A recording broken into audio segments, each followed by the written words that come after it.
Noong ika-10 ng Hunyo taong 1898, naglabas si Pangulong Emilio Aguinaldo ng isang dokumentong naghirang kay Ambrosio Bautista na Auditor General ng Digmaan upang maging tagasulat ng Acta de la Proclamación de Independencia del Pueblo Filipino.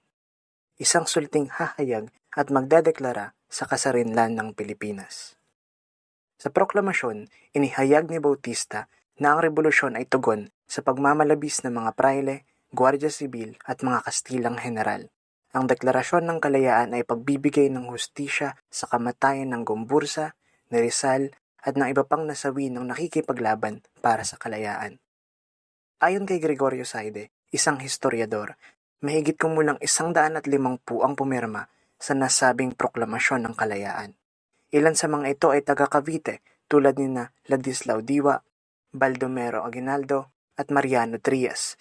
Lumagda din sina Felipe Buencamino na taga Bulacan, Aurelio Tolentino na mula sa Pampanga, at ang mismong may akda ng deklarasyon na si Ambrosio Bautista na taga Laguna.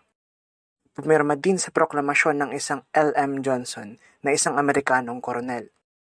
Si Pangulong Aguinaldo mismo ay hindi pumirma sa deklarasyon ng kalayaan dahil nahahayag dito ang kanyang kapangyarihan bilang presidente at ninais niyang ipakita na wala itong halong pamimilit mula sa kanya.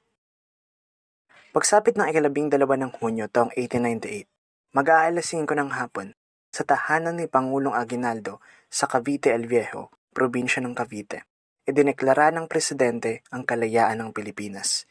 Iwinagayway ni Ambrosio Bautista ang bandila ng bansa, nalikha ni na Marcela Agoncillo, Lorenza Agoncillo at Delfina Herbosa sa Hong Kong. Kasabay nito ang pagtugtog ng Marcha Nacional Filipina na komposisyon naman ni Julian Felipe. Sa paglagda ng mahigit 170 pinuno mula sa 16 na probinsya, mas napagtibay ang proklamasyon. Para sa marami, malaya na ang Pilipinas at may sarili ng gobyerno.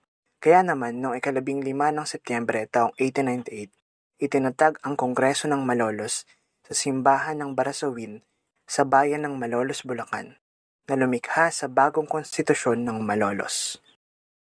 Ngunit, sa kabila ng mga ito, ay hindi kinilala ng Espanya at Estados Unidos ang Deklarasyon ng Kalayaan ng Pilipinas at ipinagpatuloy ng Espanya ang pagbenta sa kapuluan noong Disyembre ng taong 1898 sa ilalim ng kasunduan sa Paris.